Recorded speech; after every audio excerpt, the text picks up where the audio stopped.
De partout où vous nous suivez, nous sommes très heureux de vous savoir nombreux. Merci parce que vous nous avez suivis la semaine passée.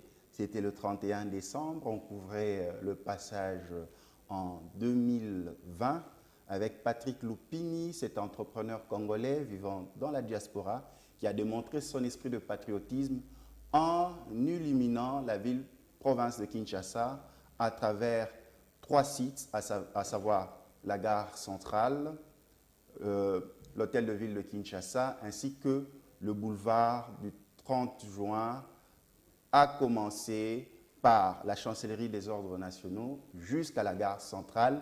Et ça, c'est Elikia Yanoël avec le soutien de son Excellence le gouverneur de la ville, province de Kinshasa, Gentini Ngobila Mbaka. Ce soir, nous revenons avec un nouveau numéro de Deadline, là où nous allons retracer ce portrait de la première année du chef de l'État, son Excellence Félix-Antoine Tshisekedi Tshilombo, avec qui nous allons porter un regard sur comment noter ou comment sanctionner ses premiers pas en tant que chef de l'État. Pour en parler, j'ai l'insigne honneur de recevoir, pour moi, permettez-moi de le dire avec modestie, c'est un patriarche. C'est vrai que la profession a permis que nous puissions nous retrouver. Kasongo Mwemba Yamba Yamba, porte-parole du chef de l'État de la République démocratique du Congo, nous vous saluons. Bonjour également à vous. C'est un grand honneur et un réel plaisir parce que nous vous avons vu faire ce métier. Nous on était tout petits et nous ne pensions même pas un jour le faire. Et c'est un grand honneur, nous allons échanger et je pense que nous serons de taille pour relever les défis. Il n'y a absolument aucun problème. Kasongo Mwemba Yamba Yamba, vous êtes le porte-parole du chef de l'État. Les téléspectateurs voudraient savoir, qu'est-ce que nous pouvons comprendre d'abord, pour jeter les bases, par porte-parole du chef de l'État? Je crois que le mot lui-même le dit. Porte-parole, c'est celui qui porte la parole. Non pas sa parole, mais la parole de celui dont il est le porte-parole. J'ai l'habitude de dire que le travail du porte-parole concerne essentiellement 3 volets. Le premier volet, c'est d'expliquer. C'est un travail qui doit se faire régulièrement, expliquer, pour voir que les gens comprennent très bien quel est le message du chef de l'État, quel est son programme, comment mène-t-il son action. Deuxième axe du travail du porte-parole, c'est de défendre, au cas où certaines démarches ne sont pas comprises et sont prises à partie, soit dans les médias, soit dans l'opinion publique. C'est de pouvoir maintenant défendre ce qui se fait. Et troisième axe, c'est de promouvoir. Le président de la République a une vision, a un programme à mettre en marche, et régulièrement, il faut promouvoir les actions qui vont venir. Par exemple, là, nous avons 2020. Qu'est-ce qui va se passer en 2020 comme, comment dirais-je, action, puisque c'est l'année de l'action? Qu'est-ce qu'il y a? Il va y avoir comme action prédominante. Il faut commencer à prévenir les gens et à promouvoir ces actions, promouvoir les acteurs qui vont aider à mettre en place ces actions pour le bien-être de la population. Voilà, de manière ramassée, ce que l'on peut considérer comme étant les principales fonctions du porte-parole. Je ne vais pas entrer dans les détails, mais je voudrais quand même ici signaler quelque chose de très particulier. Beaucoup de gens, soit ceux avec qui je suis en contact, soit ceux que j'entends par les réseaux sociaux interposés, s'interrogent très souvent sur les actions qui se passent dans la cité, dans la ville. Tout à fait. Ah oui, mais on n'entend pas le porte-parole. Tout à fait, on n'entend pas, on ne le sent pas. Mais entendre le porte-parole, ça veut dire qu'il a une parole du chef de l'État à porter. Vous savez, on peut, effectivement, moi j'ai mes idées, j'ai ma manière de penser, j'ai un certain nombre de... Donc vous ne pouvez pas les exposer en tant que porte-parole? En tant que porte-parole, je n'ai pas le droit d'exposer ce que je pense. Ce que je pense, c'est ce que je pense, je le garde pour moi. Je suis censé véhiculer la pensée, l'action de celui dont je suis le porte-parole. Le chef de l'État. Donc il faudrait que les gens comprennent que s'il se passe quelque chose, dans l'immédiat, je ne vais pas me précipiter pour aller parler. Parce que quand je parle, c'est parler au nom du chef de l'État. Donc il y a une concertation préalable. Je consulte le chef de l'État, il me consulte. J'ai dit, Monsieur le Président, est-ce que ici, qu'est-ce que nous devons dire? Comment expliquer votre pensée par rapport à cette situation? Nous échangeons et il me dit, je pense qu'effectivement, ce que vous proposez est bon, vous pouvez y aller. Bon, il se peut effectivement que nous n'ayons pas la possibilité d'échanger physiquement, mais il y a des moyens de contact pour que, avant que je ne puisse aller parler en son nom, que je sois mandaté par lui. Une petite indiscrétion. Est-ce que, à part le porte-parole du chef de l'État, d'autres membres du cabinet du chef de l'État ou de son entourage peuvent aussi parler au nom du chef de l'État? Mais le président de la République est tout à fait libre de donner cette prérogative à une autre personne que son porte-parole. Mais sur le plan du fonctionnement, le porte-parole est la personne habilitée à parler au nom d'eux. Donc, de manière stricte, il n'y a que le porte-parole qui parle pour le compte du chef de l'État parce que lui est habilité. C'est ça sa fonction. Sa fonction, c'est celle de porter la parole du chef de l'État. Mais naturellement, le chef de l'État est parfaitement libre de désigner quelqu'un d'autre pour aller expliquer quelque chose dans les milieux des étudiants, d'aller expliquer quelque chose dans le milieu des militaires, par exemple. Pas nécessairement le porte-parole, mais le porte-parole est tout à fait habilité. Mais le chef de l'État peut désigner quelqu'un pour une mission particulière, pour porter son message, absolument. Vous nous prenez de court, nous recevons sur ce plateau le porte-parole du chef de l'État, Kassomo Mwemba Yamba Yamba. Avec nous allons échanger pour évaluer la première année d'exercice en tant que chef de l'État du président Félix Antoine Tshisekedi Tshilombo. Nous commençons par le tout début. Les téléspectateurs et tous ceux qui nous suivent d'ici et de la diaspora, est-ce que Félix Tshisekedi, c'est la même personne que celui qui était dans l'opposition et celui qui est président de la République, ou bien il y a un gap qui se constate? Bon, je dois avouer d'abord une chose, c'est que je n'ai pas beaucoup suivi le chef de l'État quand il était dans l'opposition. Oui. C'est vrai que je le suivais à travers un certain nombre de manifestations de son mouvement politique. Naturellement, quand vous accédez à ce genre de fonctions, qui sont les fonctions les plus élevées dans un pays, ça vous change un personnage, ça vous change quelqu'un. Le poids qu'il avait en tant qu'opposant, en tant que président de l'Union, de l'UDPS, et le poids qu'il a aujourd'hui en tant que président de la République démocratique du Congo, c'est des choses extrêmement différentes. C'est évident qu'aujourd'hui, avec la prise des fonctions, il a pris lui-même une nouvelle dimension. Et cette dimension-là n'a rien à voir avec la dimension qu'a un chef de parti. Tout naturellement, il garde ses bases idéologiques, il garde ses bases qui le mettent tout près de la population, puisque à plusieurs reprises, quand nous travaillons ou quand il se rend devant des auditoires ou il se rend pour rencontrer des personnalités, il n'arrête pas de rappeler que son moteur de fonctionnement, c'est le peuple d'abord. Et je crois que, malgré la hauteur qu'il a prise en termes de fonction, il reste fondamentalement attaché à ce qui touche la population. À ce qui touche la population, et c'est pour cela que certains disent qu'il est trop sincère et que le président est quelque part naïf. Est-ce que c'est vrai? Parce qu'il pardonne, il comprend, il a gardé ses bases, le peuple d'abord. Un chef de l'État, quand il est chef de l'État, il doit devenir stratège, calculateur. Mais on peut être stratège sans laisser tomber ses qualités d'homme. Vous savez, ce sont des qualités intrinsèques. Quelqu'un qui est bon va le rester, même si pour des raisons d'État, il doit sanctionner, même si pour des raisons d'État, il doit frapper. Mais l'homme reste ce qu'il est. Naturellement, la fonction vous permet souvent de changer, parce que vous prenez une dimension que vous n'aviez pas.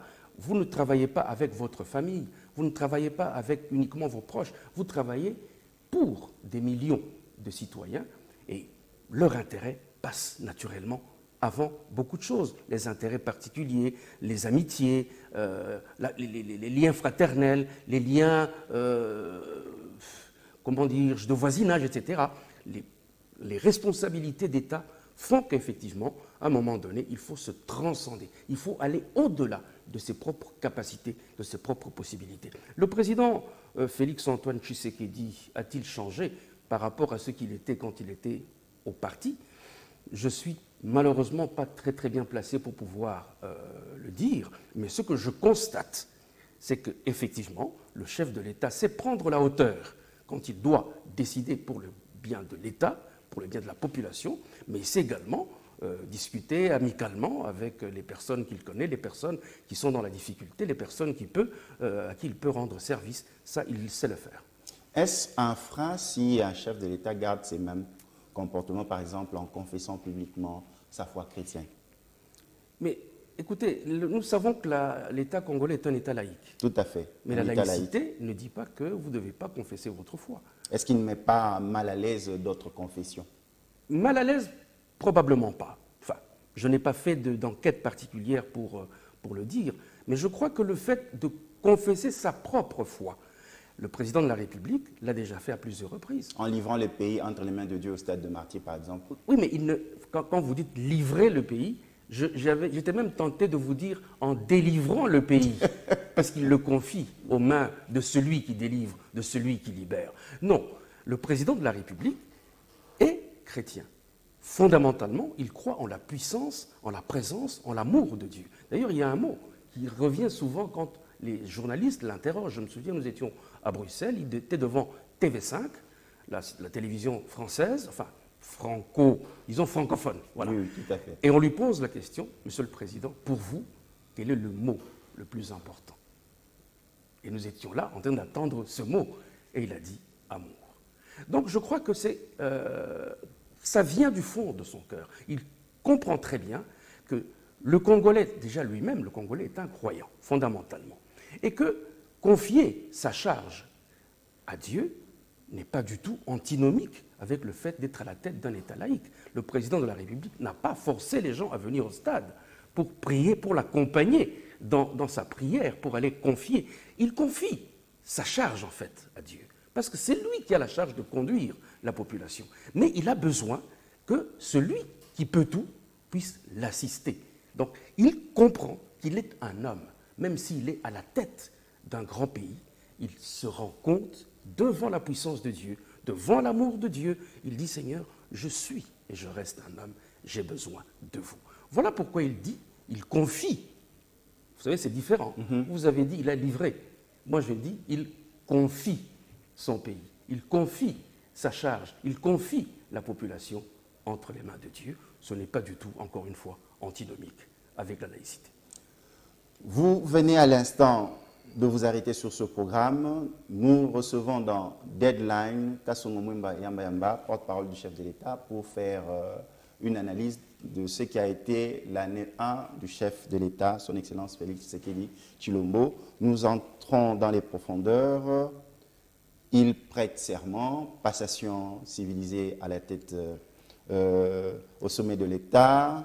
Le sénateur à vie Joseph Kabila s'est fait passation civilisée. Nous constatons un temps de tergiversation où on ne sait pas comment trouver un gouvernement, mais il passe à l'acte. Programme d'urgence des 100 jours. Actuellement, aujourd'hui, nous en sommes où? Est-il satisfait? Beaucoup pensent que c'était à la hâte, sans analyse, qu'il avait pris cette décision de mener des actions de grande envergure en construisant les sautes-moutons, en réalisant la décrispation. Qu'est-ce que lui-même en pense? Ce qu'il pense de cela, il l'a déjà dit.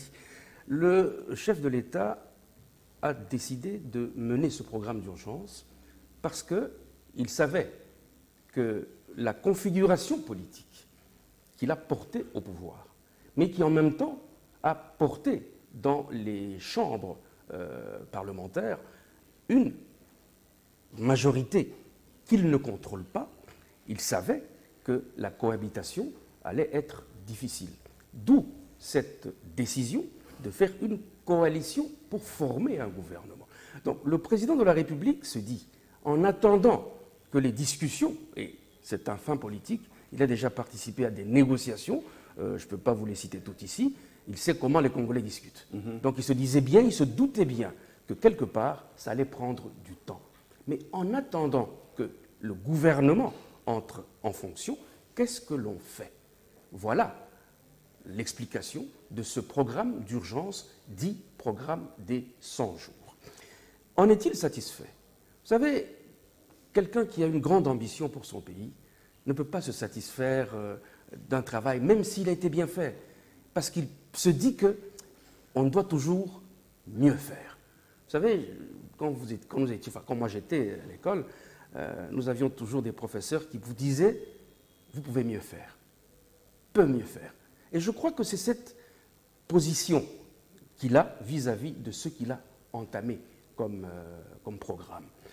Le programme d'urgence, dit programme des 100 jours, embrasse de nombreux aspects. Santé, économie, justice. Exact. Je crois qu'il faut y aller secteur par secteur. Il y a des secteurs, effectivement, où les choses se sont très très bien passées. On a pu réaliser un certain nombre de choses. Si nous prenons le côté de la santé, par exemple, c'est vrai qu'on n'a pas pu le faire dans sur toute l'étendue de la République. Mais cela s'est fait dans différentes parties de notre pays. En fait, il s'agissait de montrer ce que nous sommes capables de faire. Dans ce programme des 100 jours, il n'y a pas eu d'intervention financière extérieure. Il n'y a pas eu d'intervention financière extérieure. Donc déjà... Même si de fois on a eu du mal à mobiliser les fonds, oui, mais précisément, sur le plan interne. On a du mal à mobiliser les fonds parce que d'abord, vous savez, quand vous prenez des opérateurs économiques comme l'OVD, comme l'Office des routes, pour certains, ça faisait longtemps qu'on leur confie des travaux. À ce niveau-là, d'une part, c'était une façon de montrer qu'il avait confiance dans l'expertise congolaise. Peut-être que l'avenir va démentir, dire « mais écoutez, vous avez fait confiance, mais regardez ce qui se fait », ça pourra toujours arriver. Mais pour l'instant, l'objectif était de montrer qu'on pouvait faire quelque chose. Vous savez, je vais prendre quelques exemples. Lorsque nous prenons, par exemple, certains bacs qui ont été jetés sur les cours d'eau, lorsque nous prenons certains ponts qui ont été jetés sur certaines rivières, sur certains cours d'eau, vous avez vu ça à la télévision, notamment à Kisangani, c'est le premier qu'il est allé inaugurer sur le Chopo. Ces ponts-là avaient déjà été commandés, en tout cas pour la plupart. Ce sont des projets qui étaient déjà en amorce, mais qui, pour des raisons et d'autres, n'avaient pas pu aller à terme. Mais on s'est dit, le président s'est dit avec ses collaborateurs, pourquoi chercher à aller acheter ailleurs, puisque il y a par exemple des bacs qu'on a dû juste dépoussiérer, mettre de la peinture, mettre de l'huile dans le moteur et les mettre à l'eau, et la traversée était possible. Donc je crois que le chef de l'État a eu cette intelligence, cette idée lumineuse de se dire « faisons quelque chose ». Le gouvernement viendra, il va continuer, puisque le programme qu'il a, son programme c'est pour 5 ans, voire plus. Mais dans l'immédiat, en attendant que le gouvernement entre en fonction, il faut montrer à la population que nous sommes là pour changer les choses, pour construire. Mais en termes de délai, oui. C'était des actions pour les 100 premiers jours? Exact. Ou bien c'est le délai, le projet va et ça va s'associer avec certains projets du gouvernement? Évidemment, 100 jours, on va dire que c'est un calendrier qu'on a essayé de se donner, que le président de la République a donné à cette action. Il ne fallait pas non plus que ça dure ad vitam aeternam. Non. Et vous verrez bien que lorsqu'on a dit début des travaux des 100 jours, le début des travaux du programme d'urgence n'a pas coïncidé avec le lancement. Déjà, ce n'est pas ça, déjà un problème. Exactement. Si ça ne coïncide pas. Oui, mais il y a un moment où vous lancez. Vous dites « nous allons faire ». Mais entre le moment du « nous allons faire » et le moment où on va donner le premier coup de pioche, il va se passer un certain délai. Il y a certains qui disent qu'il devait peut-être reformuler, dire sans première décision du chef de l'État. Vous savez, là nous entrons dans la phraséologie. Parce que la justice aussi en dépend. Dans les terminologies, etc. L'essentiel, je crois que ce que les Congolais doivent retenir, c'est qu'il fallait rapidement mettre en place ce programme d'urgence, parce que le programme d'urgence n'élimine pas le programme du quinquennat.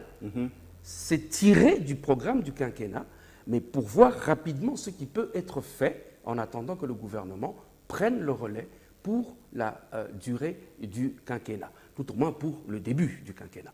Donc, ce qu'il faut retenir, c'est que, vous savez, ça aurait été un autre président, il aurait pu réaliser les choses autrement. Est-ce que les 100 jours répondaient aux vrais problèmes sociaux de Congolais? Manger, le prix des denrées sur le marché, tout ça. Parce qu'aujourd'hui, qu'est-ce qu'on leur constate? Il y a plusieurs actions menées dans les 100 jours qui sont réalisées, telles que la décrispation, les politiciens d'opinion qui ont été arrêtés et libérés grâce à la venue du président Félix. Mais lorsqu'on voit des points visibles tels que la livraison promise de ce mouton de pompage en décembre qui n'arrive pas, mais la population retient cela. Comment le président voit cela lorsqu'on regarde que des points et qu'on ne regarde pas des autres? Non, vous savez, moi j'aime bien décortiquer un petit peu quand le Congolais parle du social. Pour lui, le social s'arrête au manger, à l'habillement, au boire, au bien dormir, au bien se réveiller. Oui, mais attendez, ce que vous allez mettre dans votre assiette, ça vient de quelque part. Pour que ça arrive de ce quelque part à votre marché, avant d'arriver à votre assiette, il faut bien que quelqu'un l'achemine de là où ça a été produit au lieu de consommation. C'est la raison pour laquelle les détracteurs du chef de l'État disent qu'il n'a pas encore touché du doigt les vrais problèmes du Congo. Congo. Oui, mais attendez, mais pour faire baisser les prix des denrées alimentaires sur le marché, il faut qu'il y ait des routes, non? Réfléchissons à l'envers.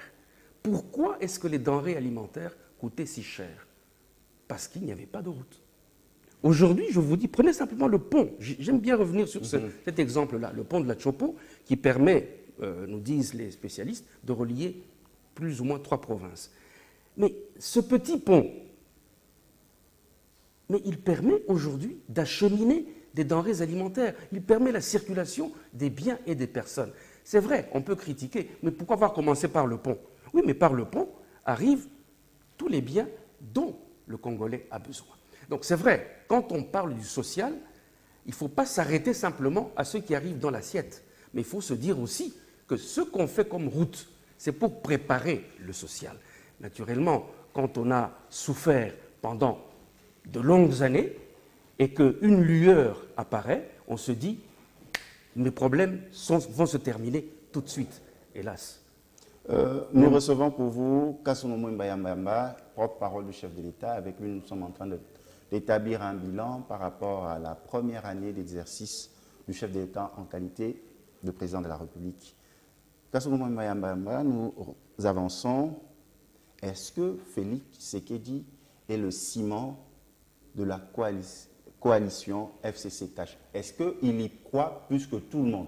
Parce qu'on voit qu'il fournit des efforts, il signe des arrêts, et d'autres ont dit qu'on ne peut pas les exécuter, mais on le voit tout calme, posé. Est-ce qu'on n'a pas ce sentiment de savoir qu'il n'y a que lui qui est comme le ciment, qui colmate, qui fait tenir la coalition FCC-CACH?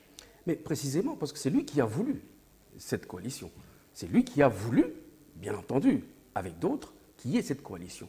Et il l'a déjà expliqué à plusieurs reprises. Le chef de l'État, souvent sur ce point de vue, aime être très pédagogue. Faire comprendre aux gens qu'il y a eu un chef de l'État qui appartient à une certaine famille politique, mais que dans les assemblées, on a envoyé une majorité qui n'appartient pas à sa famille. À partir de là, qu'est-ce qu'on fait? On dit, allez, on forme quand même un gouvernement et on passe le temps à se tirer dessus, à s'empoigner, à se tirer la cravate, ou on se dit, mes chers amis, nous n'avons qu'un seul Congo, c'est celui-ci. Qu'est-ce que nous faisons? Mettons-nous ensemble, essayons de voir ce qui peut nous unir pour aller de l'avant, oublions ce qui peut nous diviser. Parce que nous avons des divisions idéologiques, c'est certain, c'est même flagrant. Bien sûr, lorsque c'est vous qui avez initié cette façon de diriger politiquement cette coalition, naturellement, vous êtes le premier à chercher à la protéger.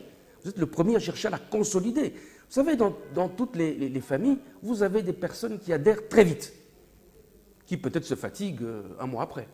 Mais vous en avez qui, avant d'adhérer, traîne d'abord le pas.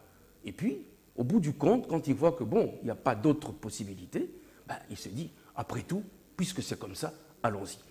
Dans la configuration politique actuelle, tout cela existe. Le chef de l'État a toujours dit qu'aujourd'hui, même dans son propre camp, dans sa propre famille politique, il y a des gens qui réchignent à être à la même table avec ceux qui leur couraient après avec des bombes lacrymogènes. Donc, vous comprenez, nous sommes des humains. Et ça, généralement, le président revient surtout toujours là-dessus. Il ne faut pas oublier que nous sommes des humains. Donc, on prend les gens tels qu'ils sont, on essaie de faire de la pédagogie, de faire comprendre le bien fondé de l'action qui est en train d'être menée, et puis on essaie d'avancer. Naturellement, au bout d'un certain temps, le chef de l'État va faire une évaluation.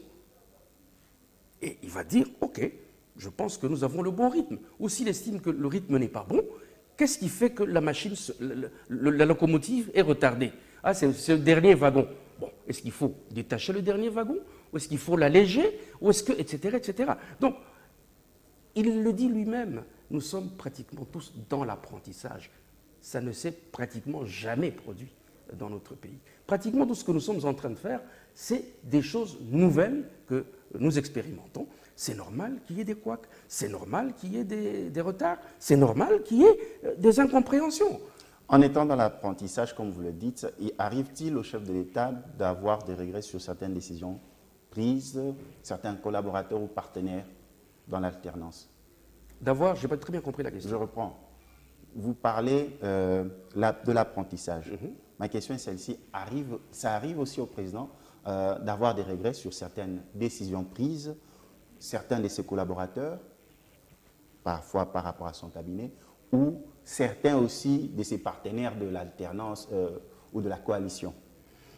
En tout cas, à vrai dire, hein, il ne l'a jamais exprimé aussi clairement, mais vous pouvez sentir que là, on dirait qu'il y a quelque chose qui n'a pas marché.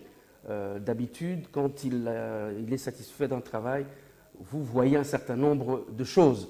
Mais le dire que je suis déçu d'un tel, bon, je ne l'ai personnellement jamais entendu dire cela. Mais comme je vous l'ai dit, c'est un être humain. C'est un être humain, c'est un chef. Il y a des gens en qui il dit « Ah, je découvre. Tiens, ça c'est vraiment une perle. Pourtant, je ne savais pas. Ah, je peux lui confier d'autres responsabilités. » Mais pour d'autres, il va se dire « Oh, je m'attendais à peut-être un peu mieux. Mais qu'est-ce qui se passe? Ah, on va lui dire non, c'est peut-être parce qu'il n'a pas les moyens, c'est peut-être parce que, etc. Ah, ok, donnons-lui les moyens, on va voir si ça va changer. C'est comme ça. Nous travaillons avec, le chef de l'État travaille avec des hommes.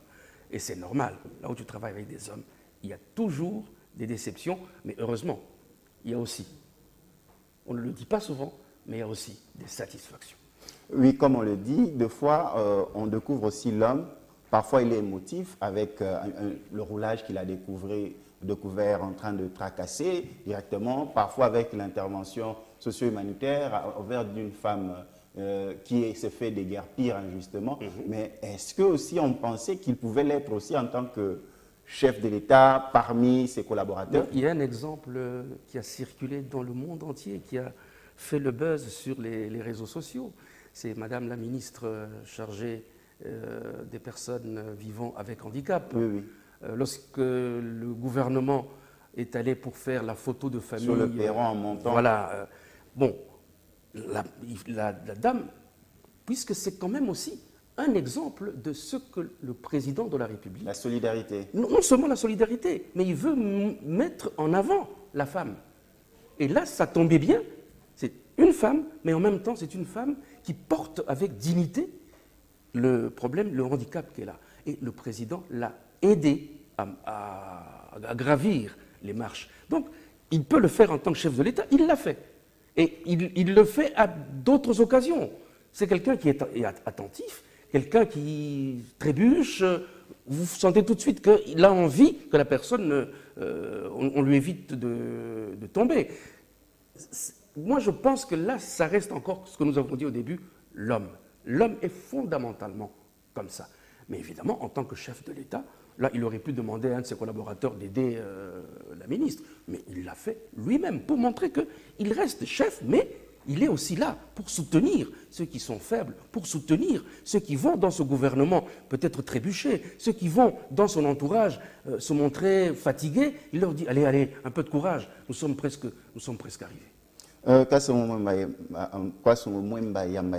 arrivons à la diplomatie. C'est vrai, quand il était encore à l'UDPS, il était aussi chargé de la diplomatie.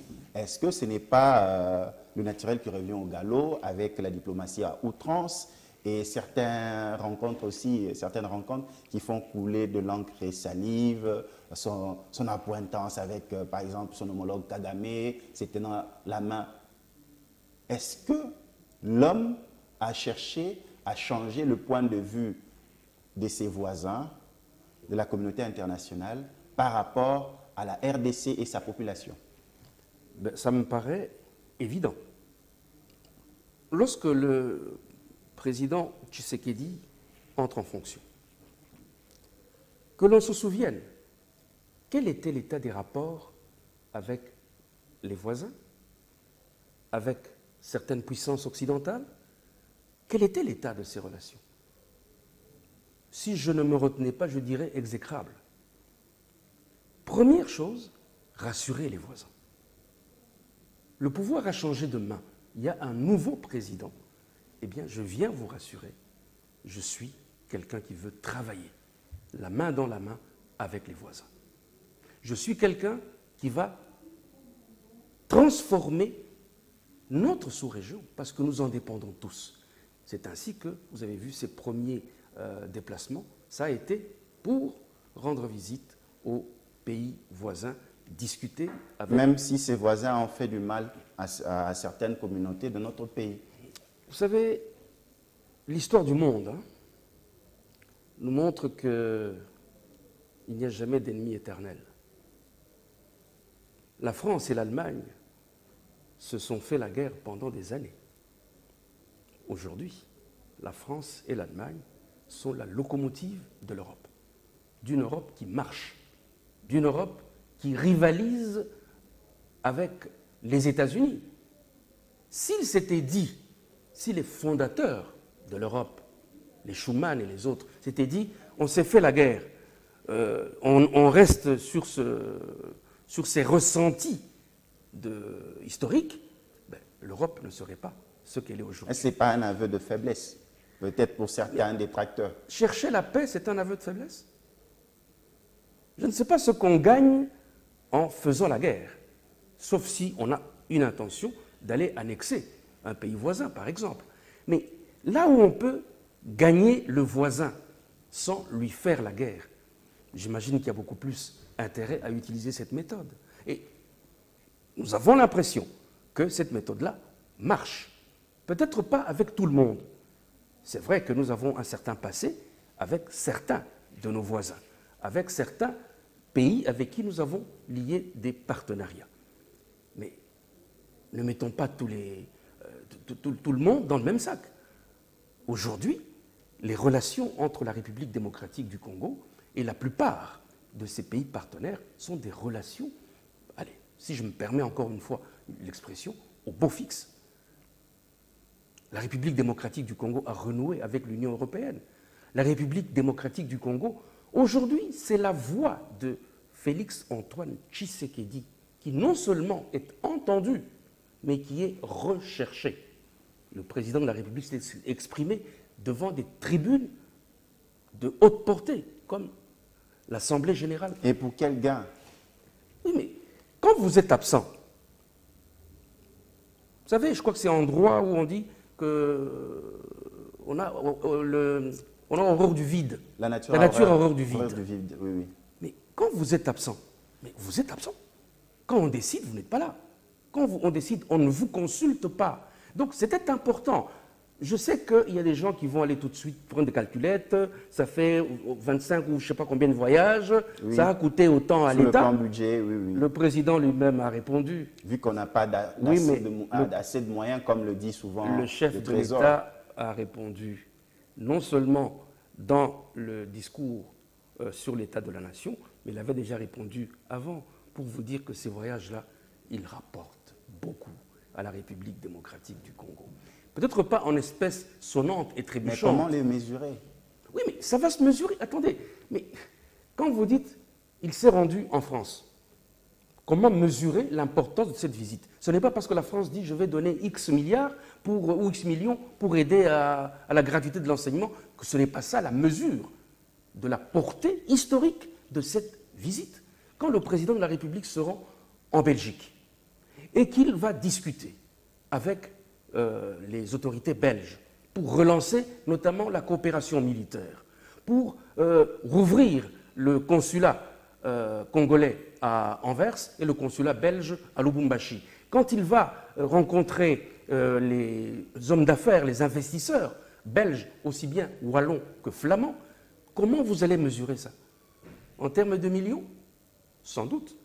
L'État doit se doter des indicateurs qui permettent d'être objectivement vérifiables. Le président était en Belgique, je crois, au mois de septembre. Quels sont les indicateurs qui permettent de le faire en si peu de temps? Il faut voir aussi à long terme. C'est vrai qu'il y a des choses qui se font tout de suite. La France a promis d'aider à la gratuité. Le Fonds monétaire international, la même chose. Encore un sérieux problème avec le Fonds monétaire, Oui, ce sera des dettes. Oui, mais attendez. Aucun pays s'est développé avec le Fonds monétaire. Mais je sais très bien.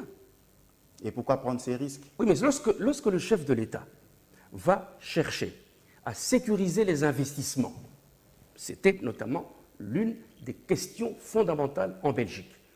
On lui dit, nous voulons bien venir investir, mais il nous faut une garantie d'État que nos investisseurs ne vont pas être spoliés le lendemain. Mais quand on va investir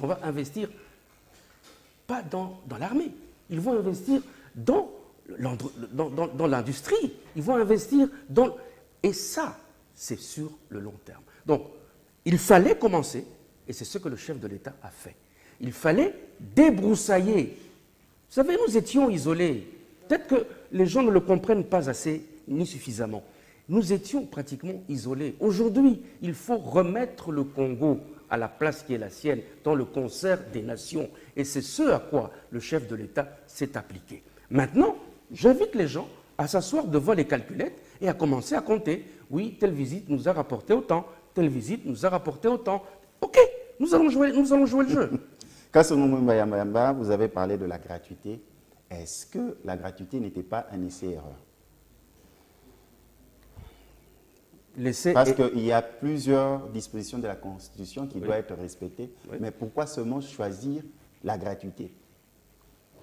D'abord, il faut savoir que dans l'esprit du chef de l'État, le socle du développement, contrairement à ce que l'on pense, il faut jeter des graines ici, il faut labourer par là, c'est l'homme. Et un homme, il l'a dit à la tribune des Nations Unies, un homme qui est instruit, qui est éduqué, qui a étudié dans de bonnes écoles, qui a été bien formé. C'est cet homme-là qu'on va retrouver à la tête des entreprises, à la tête des structures d'enseignement, à la tête des entreprises, etc. C'est cet homme-là. Donc, on ne doit pas négliger la formation de nos enfants. Vous savez, l'une des grosses erreurs commises dans notre pays, vous savez, on a négligé l'enseignant du primaire. Moi, je me rappelle, j'ai grandi en partie au village, un moniteur, c'est comme ça que nous les appelions à l'époque, un moniteur au village, c'était un monsieur. Quand il passait, les parents se levaient pour le saluer. Bonjour monsieur, bonjour madame. Aujourd'hui, l'enseignant de l'école primaire, et je peux même aller plus loin, je suis moi-même enseignant d'université, je peux même aller jusque-là. Parce qu'on va y arriver avec l'actualité. Quelle valeur a-t-il aujourd'hui? Tout ça pourquoi? Parce qu'on a négligé l'enseignant. Mais on a oublié qu'en négligeant l'enseignant, on négligeait aussi l'enseigné. Dans quelles conditions il fonctionne? Quel est son salaire? Quelle est sa motivation? On a tout détruit. Donc aujourd'hui, il faut. Alors, le ministre de l'enseignement primaire et secondaire, de l'enseignement primaire, disait dernièrement qu'il y a eu 4 millions d'enfants qui ont retrouvé le chemin de l'école. Je ne sais pas si vous réalisez ce que c'est que 4 millions. Ça signifie qu'il y avait 4 millions d'enfants qui étaient abandonnés. Oui, mais les 4 millions, mais dans quelle attendez. conditions? Ça signifie qu'il y a 4 millions d'enfants qui étaient abandonnés à eux-mêmes. C'est un fait. Je ne sais pas si les gens réalisent ce que ces 4 millions d'enfants allaient devenir dans 5 ans, dans 10 ans, dans 15 ans. Parce que l'État n'avait pas planifié. Oui, mais écoutez, alors vous ne pouvez pas prendre à partie le chef de l'État qui réalise qu'il y a là un grand chantier, qui ouvre ce chantier, qui est d'ailleurs lui-même autorisé par la Constitution. Donc la mesure de gratuité qui fonctionne, je paraphrase le ministre de l'enseignement primaire, qui fonctionne. C'est vrai que ça ne fonctionne pas correctement partout. Actuellement, je crois qu'il y a eu des mouvements de grève, notamment dans l'enseignement catholique, au Katanga, à Lubumbashi en tout cas. Il y a un certain nombre de... Parce que le manque de soutien de parents crée un déséquilibre financier dans la gestion des écoles. Moi, je dis que ça peut relever des réglages techniques. Et le Premier ministre, monsieur le professeur Ilunga Ilunkamba, a dit qu'on va aller progressivement pour régulariser notamment les enseignants qui ne sont pas matriculés, les enseignants qui n'étaient pas pris en compte par la paye. Ce sont des éléments qui vont se mettre en route progressivement. Mais la Constitution nous impose de mettre la gratuité dans l'enseignement. C'est une décision constitutionnelle. Comme d'autres décisions constitutionnelles. Tout à fait. Donc il fallait qu'à un moment ou à un autre... Choisir un de ces décisions. Il fallait qu'à un moment ou à un autre, et le président Félix-Antoine Tshisekedi Tshilombo a décidé que son quinquennat allait être, entre autres, marqué par la mise en pratique de cette gratuité de l'enseignement. D'abord au niveau primaire, ensuite les moyens entrant, on va envisager le secondaire et pourquoi pas le supérieur. Voilà, nous verrons déjà, c'est déjà l'atterrissage dans nos échanges. Perspective 2020.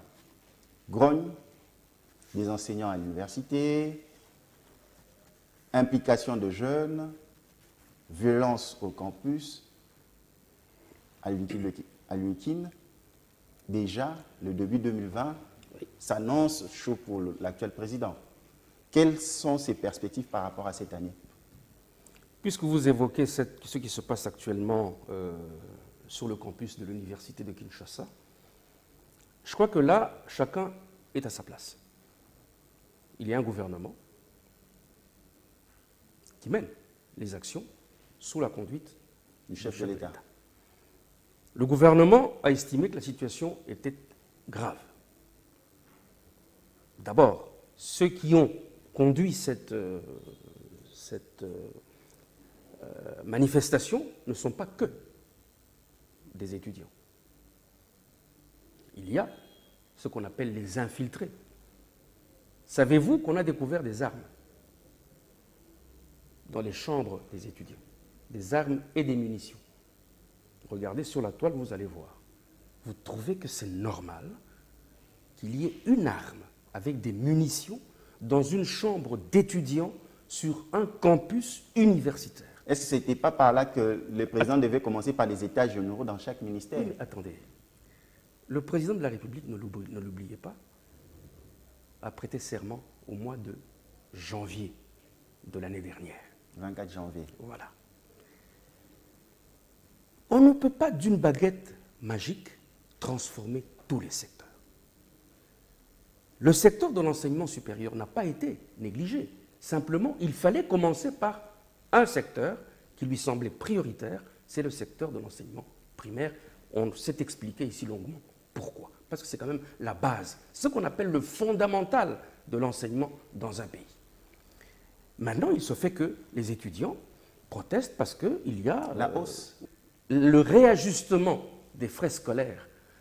C'est une décision consensuelle dans un comité auquel participent les délégués des parents, les délégués des étudiants. Et même le Premier ministre l'a relevé, l'a rappelé. S'il faut changer, mais il faut revenir à ce comité pour discuter, pour voir pour quelles raisons on ne peut pas aller à tel barème, on pourrait rester entre les deux barèmes. Ça devrait se discuter entre les partenaires de cette commission. Ça n'a pas été le cas. Monsieur Kassoumou Mwemba Yamba, vous êtes le porte-parole du chef de l'État. Oui. L'État congolais doit garantir le bien-être de la société. Là, on parle de la grande sociale. Les étudiants de l'UNIKIN, souvent, sont ceux des parents pauvres qui viennent de Kingasani, de Lemba, de Ngaba, ainsi de suite. C'est la raison pour laquelle il y a cette grogne sociale. Si, par exemple, Oui, les mais parents cette étaient grogne-là, moi, j'aurais bien voulu... Déjà, on tend vers la fin. Oui, j'aurais bien voulu la comprendre. Si ça n'avait pas été décidé de façon collégiale par une commission à laquelle participaient les étudiants. Nous espérons que M. Kassoumou Mwemba va encore revenir parce qu'il y a beaucoup de questions. Mais là, nous n'avons pas pu aborder tout à fait, 50 2020. En quelques mots, quelle est la grande phrase, comme le président aime bien le mot, quel est le mot qu'il aime? Quel sera le mot principal pour 2000? Disons, le mot principal, je n'ai pas la qualité qu'a le chef de l'État pour synthétiser aussi rapidement. Je sais simplement qu'il y a plusieurs caps. La couverture maladie universelle, c'est vraiment quelque chose à laquelle le chef de l'État tient. La numérisation de la chaîne des dépenses et des recettes, je crois qu'il l'avait dit également dans son discours sur l'état de la nation. La mise en place, pour ne citer que celle-là, la mise en place des 5 zones agro-industrielles, parce que nous savons tous que l'agriculture, vraiment, si elle est bien menée, s'il y a une bonne politique, eh bien, ça permettra aux Congolais de bien se nourrir pour mieux étudier, par exemple. Monsieur Kassoumou Mwemba Yamba, qu'est-ce que nous pouvons retenir de votre passage dans ce monde? Nous savons que vous allez revenir. Ben, on va retenir d'abord que le chef de l'État, qui est en place, bientôt depuis 1 an, a véritablement le souci du Congolais. Il le dit souvent, mais ce n'est pas pour le plaisir de le répéter, que c'est l'homme qui va demeurer au centre de ses préoccupations. L'homme pris dans toutes ses dimensions physiques, sociales, ses dimensions intellectuelles, ses dimensions culturelles et spirituelles. C'est l'homme qu'il veut mettre véritablement au centre de son action. Et comme nous sommes dans l'année de l'action, nous allons voir ce qui va se passer. 2020, année de l'action. Merci beaucoup, professeur Kassoumou Mwemba Yamba, porte-parole du chef de l'État, pour votre passage dans Deadline. C'est moi qui vous remercie de m'avoir convié en ce début d'année. Je voudrais en profiter pour présenter les vœux à l'ensemble du personnel de cette chaîne KIN 24 dont j'entendais parler, mais c'est la première fois que j'ai pu venir ici. Merci pour l'accueil sympathique. Merci pour la considération. Je pense bien que je reviendrai. Meilleurs vœux aussi au chef de l'État et à tout son entourage. Merci de nous avoir suivis ce dimanche à 22h30. Rediffusion sur KIN 24 Télévision le jeudi à 14h. Juste quant à moi, je vous dis à la prochaine. Que Dieu vous bénisse.